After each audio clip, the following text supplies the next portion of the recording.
This is More Than 5%, a podcast dedicated to covering the stories of women in sports. Whatever the sport, whatever the role, everyone is welcome. Now, let's join our hosts, Zoe Hicks and Carly Jackson, for a weekly conversation with women who inspire.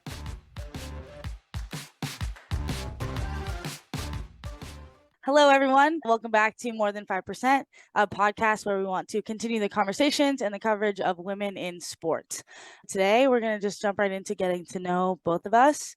I'm Zoe Hicks, one of your hosts, and this is Carly Jackson, your other host. Hello, Jackson here. You can call me Carly, CJ, Siege, Uncle Siege, any of the above. Happy to be here. Okay, so we're going to start today's episode the same way we're going to start every episode, with a little bit of good shit. To summarize the idea behind the good shit, your brain is wired to find the bad things, to keep you safe, to keep you alive, all that stuff. So we have to reroute our brain to go to the good stuff first, to see the positives. For me, today, I had a really good coffee today. I didn't have to go into work until like 8 a.m. instead of 6 a.m.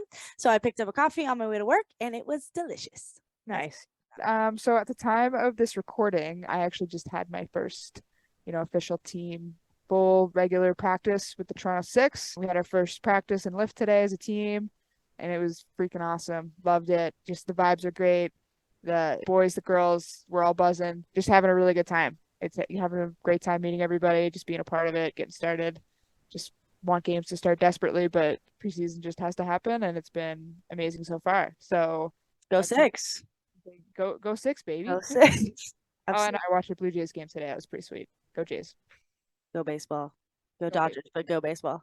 Yeah, so good shit. Check in. Tell yourself some good shit. I don't care if you're listening to this podcast like in the car, on the bus. Just think some good shit, and then, look at your day in a more positive light. Now that that is finished, we're going to go basically right into our episode today. And we wanted to start off this season of episodes with getting to know a little bit about us as individuals, and why we wanted to start this podcast, where we come from, what our experiences are, kind of where this love for sport came from for both of us. And then hopefully we can kind of develop that relationship with you guys and get your stories back to us, and we can share them and all that type of stuff. So we kind of went into this interviewer hat for both of us. So this episode is going to be Carly interviewing me and getting to know me a little bit and my background in sport. And then next episode will be me doing the same to Carly and getting to know her background and where she comes from and all the hockey stories, all that.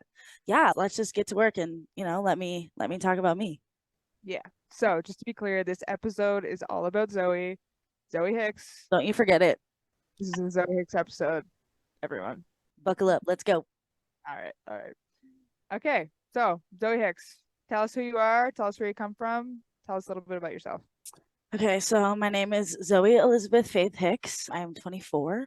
I come from Canada. If you're familiar with Canada, I grew up in Alberta, specifically Red Deer, Alberta, and then I moved to Calgary in 9th grade, and then I moved to Manitoba for my senior year of high school. So yeah, born and raised Canadian, proudly Canadian, love Canada. That's where my home base is. That's where all my family still lives. Then I went and played collegiate softball in Iowa. I went to a JUCO first. I went to Iowa Western for 2 years, 2016 to 18. I then transferred to a school in New York State, which didn't really jive with me. So then I transferred again to Louisiana Tech. Go Texters and Bulldogs, and Ruston, Louisiana is very close to my heart. Anyway, so I went there for 3 years, played collegiate softball there, and then got the opportunity to go play overseas. Basically got an email out of the blue to go work at the Dodgers minor league facility. So that's what I'm doing right now. So as far as like a Spark Notes version of who I am, there you go. That's it. Yeah. Okay.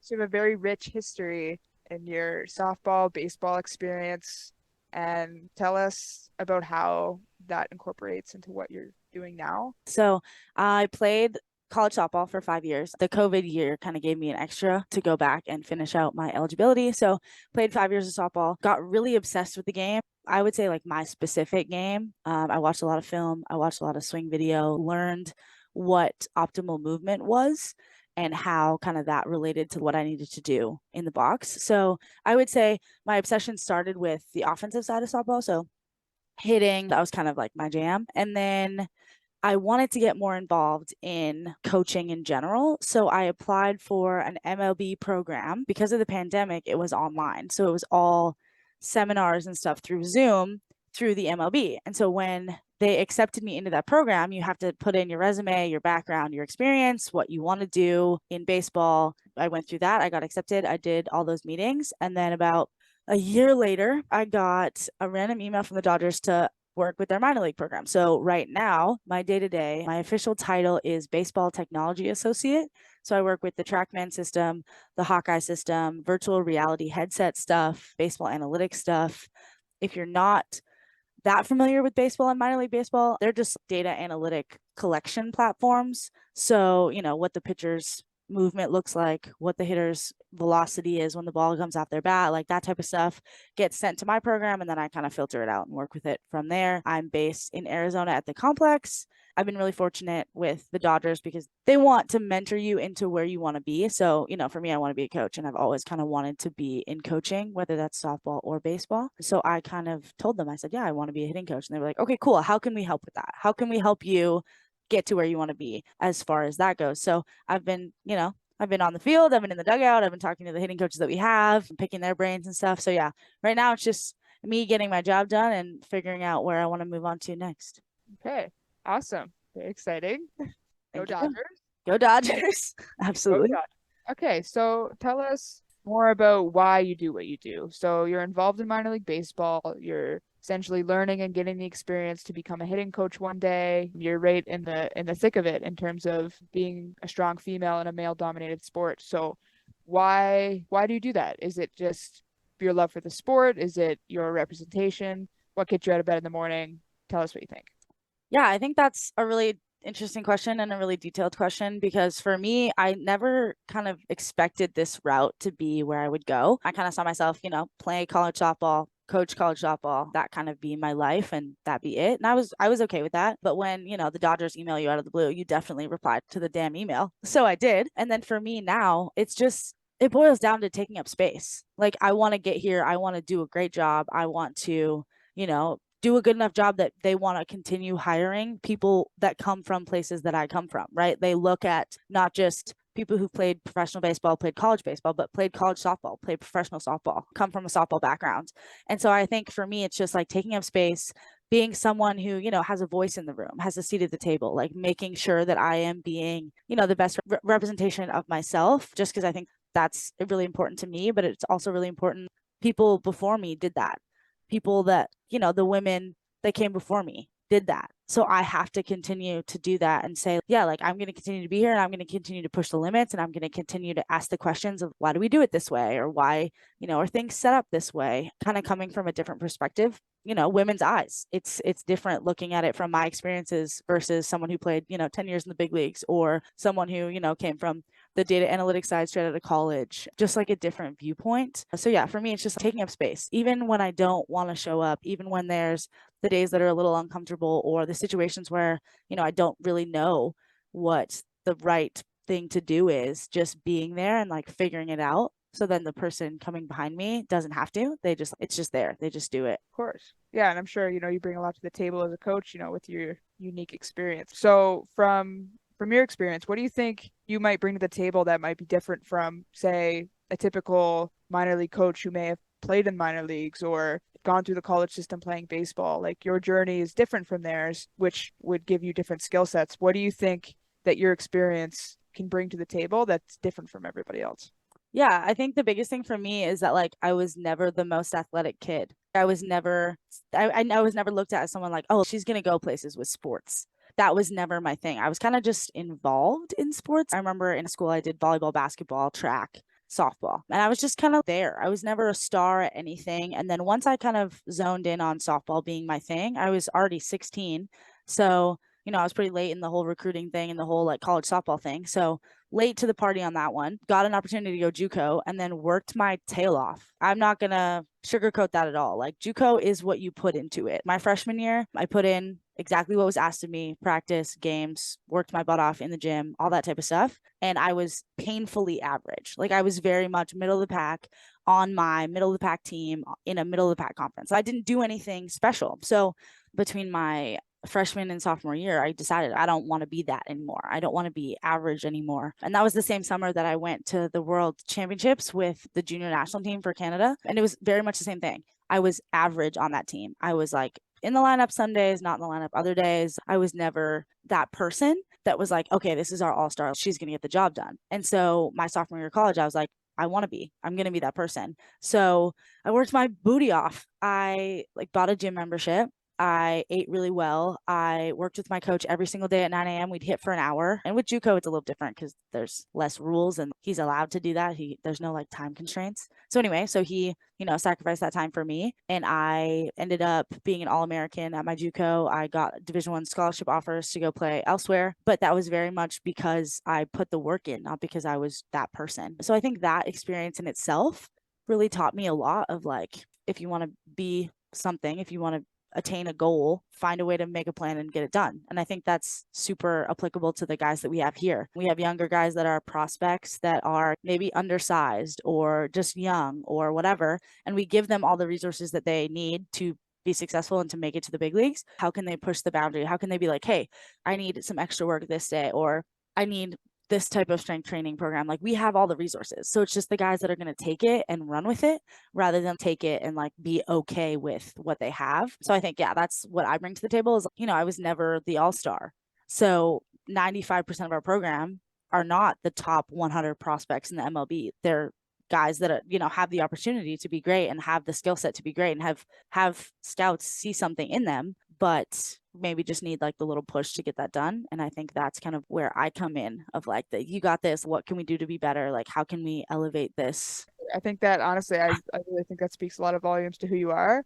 And it's not surprising to hear your success based off of that mindset that you developed at a younger age. So we've talked a lot about your history in softball, your experience, and what you're doing now in baseball. I think one thing we've, neglected to cover here is also your experience as a player and as an athlete in the baseball world as well.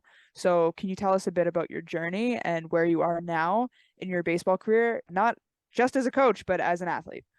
Right, for sure. I kind of forget about that also because it came really late in my life. I wasn't the girl that started playing baseball and then switched to softball. I never had any of that experience of people pressuring me to go from baseball to softball. I was just softball right off the jump. So I got into it when I was probably 5 or 6 years old. My brother played baseball, my dad played baseball. And so my dad put me in softball and he was super involved, coached me every year. And I loved it. I wanted to be a pitcher because I thought that was so cool that they were right in the middle and got all of the attention. Shocker. Surprise, surprise. If you know me, you know. Anyway, but yeah, so I grew up playing softball the whole nine. I didn't start playing baseball until the summer of 2018. It was kind of a fluke situation, off chance, super lucky that it happened, but very weird to think about it now. So I am in my small town of Boise, Manitoba for the summer. I came home from school between my sophomore and junior year. I was changing schools, just spending time at home with my family. And then my super small town, so everyone knows everyone, but my volleyball coach in high school, who's also one of my dad's really good friends, calls my dad up and says, hey, we're looking for more bodies to go to this tournament this weekend. We don't have a lot of people. It's a really big, I think it was July 1st weekend. And it was one of those weekends that there's weddings and there's golf tournaments and there's things. So a lot of guys were out. My volleyball coach asked my dad, will you and both your kids come? So me and my brother were invited to go also because my dad played on that team when he was 16. They know him. Everyone knows him, whatever. So he played on that team. My brother played on that team. And then they were like, yeah, Zoe plays high level, baseball, softball, whatever. She can come too and she can play and we just need bodies out there. It's a big fundraiser tournament. It wasn't super high key as far as the game. It was more of okay, we go for fun, have a couple beers, whatever. It's a very chill every year, a more tradition tournament than anything else. So I was like, yeah, sure. I'll go. I have nothing else to do really. So I suited up, played my first game of baseball, my first ever baseball at bat. I got hit in the middle of my back and you could tell it was because the pitcher did not want to hit me. And so everyone's joking we got through it. Now you can actually play. And I was like, okay, sounds good, whatever. So I'm playing right field, have no idea what I'm doing, can't see the ball. The ball's so much smaller than I'm used to, and it's white, so much stuff going through my brain. This is where the weird coincidences come in. So I'm batting and I ground out to second base and I come back to the dugout and there's this coach from Team Manitoba standing behind my dugout. And I'm like, what the heck? He's with a women's team. And so I'm like, what is happening? So he ends up coming over to the coach of that team being like, who is she? Where does she play? Can she play for us? Like, blah, blah, blah. What's her name? What's her number? Like, where's she from? And I'm like, what in the world? So he comes over to me a couple hours later after they have a game and we have a game.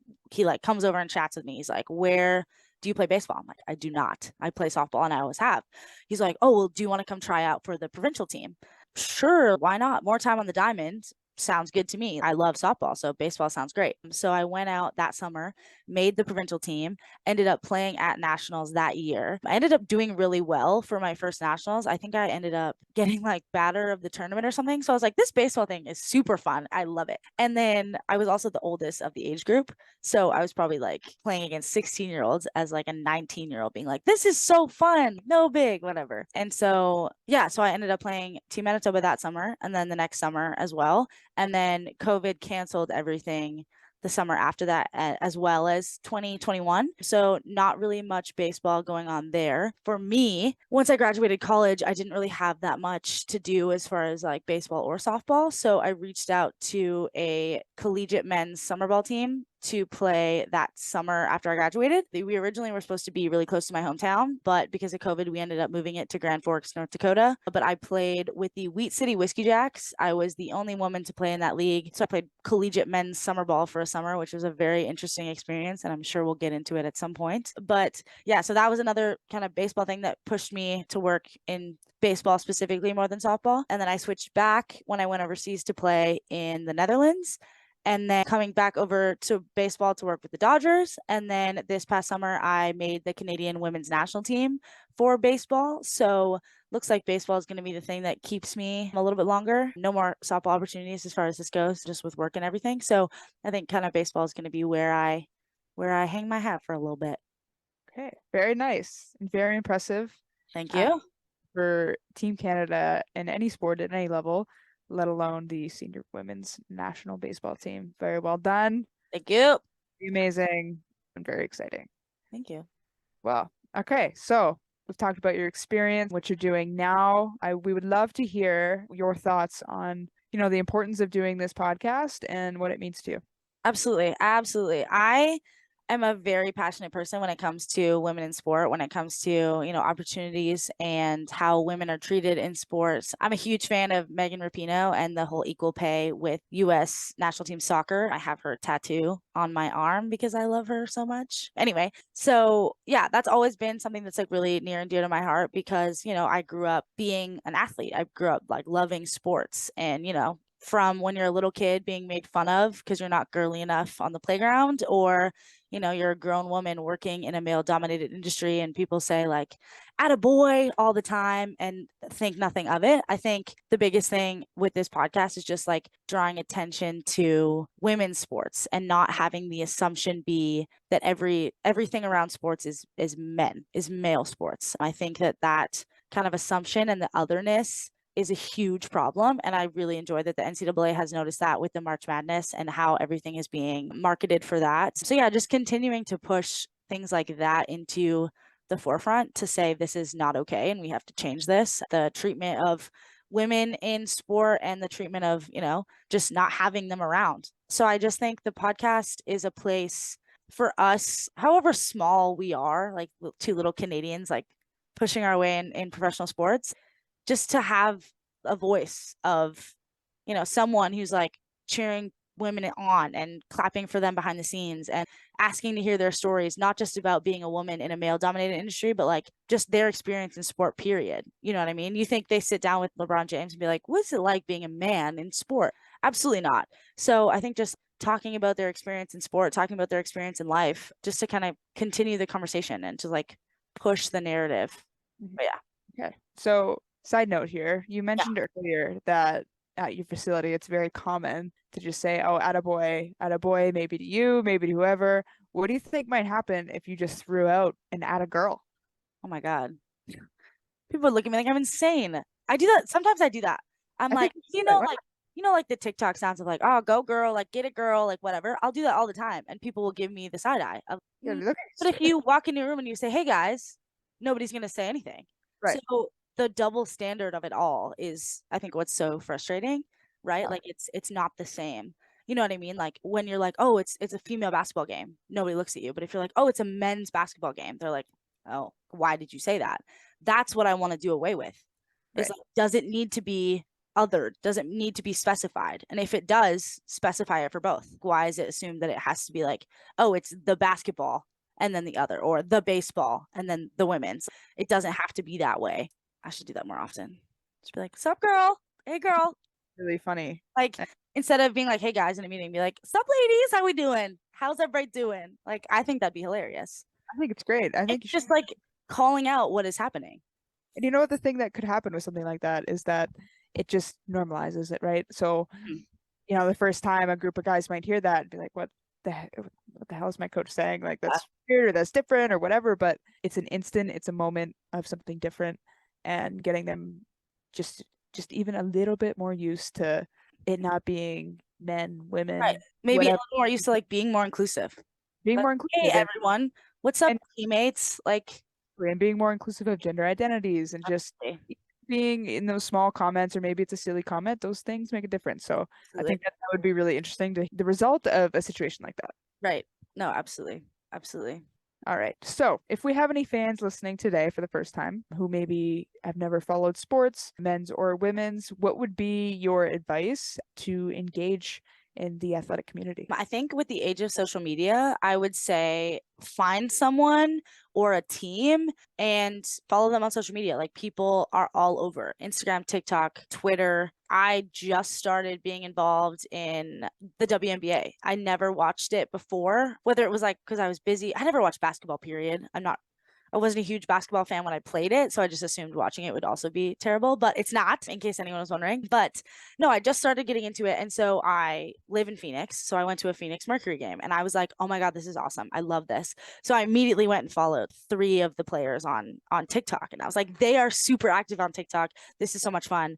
So I would say, yeah, just get to know them on different platforms. So I would say start with, watching a game, find someone that you might like personality-wise, or how they play, how they come off, all that type of stuff, and just, see what sticks. Also follow the general leagues. If you're not a fan now, you will be, because that shit is awesome. I love it. So PHF, WNBA, WSL, I'm missing a lot. I'm totally blanking a bunch. We will put it in our show notes. We will 100% put it in our show notes. I will do more internet scoping and put it in there for you. But yeah, just do a little bit. Search them up on a social media platform and, go from there.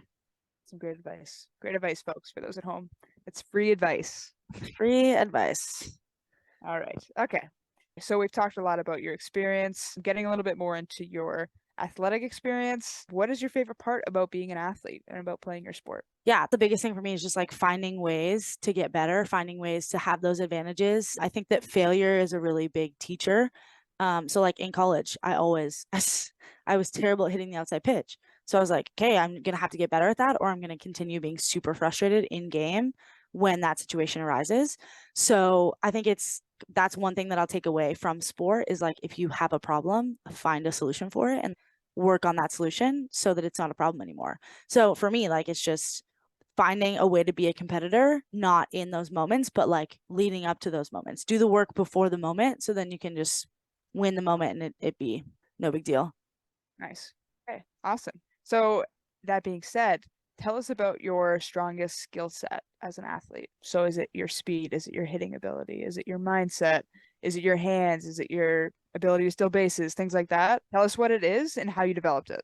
Not stealing bases, for sure. No, thank you. Yeah, for me, like, I was always that person that kind of roamed defensively. So I focus more on my hitting. If I can hit, I'm going to be in the lineup and I'm going to find a way to get outs defensively. I roamed around a lot. In college, I was, outfield and then pitcher and then pitcher and then first base and then first base, then back to outfield. And then my 5th year, I was the bullpen catcher. So for me, like, defense has always been, something I'm okay at and I can get jobs done. But offensively, I was going to like try to impact the game. I would say for me, my one thing that like is what makes me me is just that I work harder than anybody else. Like, I was that year that really changed the trajectory of me as an athlete basically boils down to the fact that like I was willing to wake up at 5 a.m. to get my schoolwork done so then I could go to the gym extra and then do extra work on practice. Like, I was willing to sacrifice whatever needed to be sacrificed at that moment to to be where I wanted to be. I had a specific goal in mind, and I had a list of like 5 goals that I gave to my dad, my coach, and I hung up on my wall.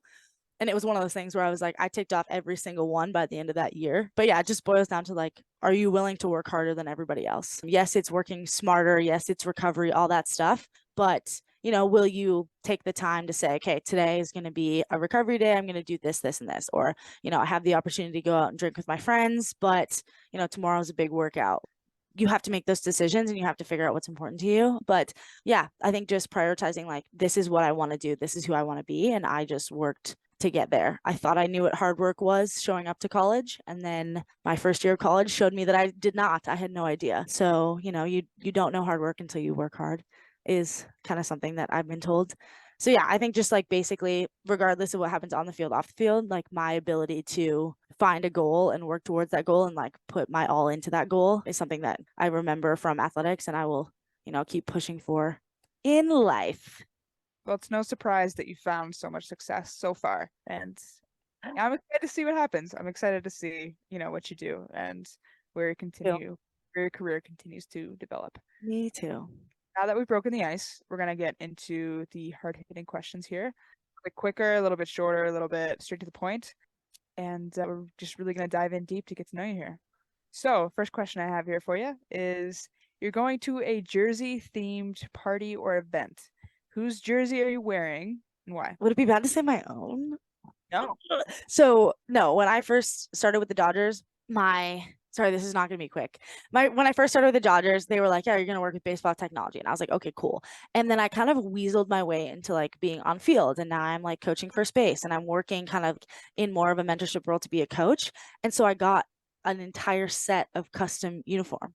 Like I have a gray, a blue, and a white that has my name on it and has my number on the back, and they're mine. So honestly, like I would say my own, because that was, customized, made for me. It was a goal that I had to like be a coach here and work my way on field. And I did that really quickly because I just, chatted people up and told them my goals and worked towards that. So yeah, as terrible as that sounds, probably my own, probably mine. You've earned that jersey. So right. Yes, okay. Absolutely. Okay. If you could be gifted and incredibly skilled just at a snap of a finger at anything other than athletics, what would it be? Oh, I'm like the farthest thing from artistic. So I would probably say like the ability to draw. I just can't. Everything that I try and draw is like stick figure, house with a point and a chimney and a circle window. Like I just can't do any of that. So I would say probably like drawing. I would love to be able to put things from my head onto paper. Nice. Okay. Excellent. Okay. Now we're going to get into the real rapid fire here. This is kind of this or that situation. Okay, I'm ready. Different questions for you. All right. Right. First up is Sue Bird or Megan Rapinoe? But they're a couple. They're together. That's not fair. You can have them in one this is room. Questions. Just boom. First thought. Megan Rapinoe. Agreed. Okay. Serena Williams or Sharapova? Serena Williams. Oh yeah. Okay. I figured that was easy. Sorry. All right. And this one has to do with haircuts. CJ or Jaromir Jagr? Oh, CJ. Wait, are we talking like classic Jagr or like CJ? Sorry. CJ. I take that back. CJ. You've heard it here first. Absolutely. Best mullet in the game. Mullet in the game. Yeah, for those first time listeners, I do have a mullet. Got it last year. It's the best decision I ever made. And I will be it for as long as possible. Well, Zoe Hicks, it's been a pleasure getting to know you and getting an inside look at your life and what makes you who you are. I'm very excited to do this podcast with you, and I think you bring a boatload of knowledge and experience that is invaluable to the athletic world, and hopefully we can highlight that here with the work that we're doing. So the pleasure is all mine. Thank you so much for being so open and vulnerable with us today, and thank you to our listeners for tuning in. Tune in next Thursday for another episode drop. Check out our show notes for some little tidbits, some little info, and continue pushing the 5%.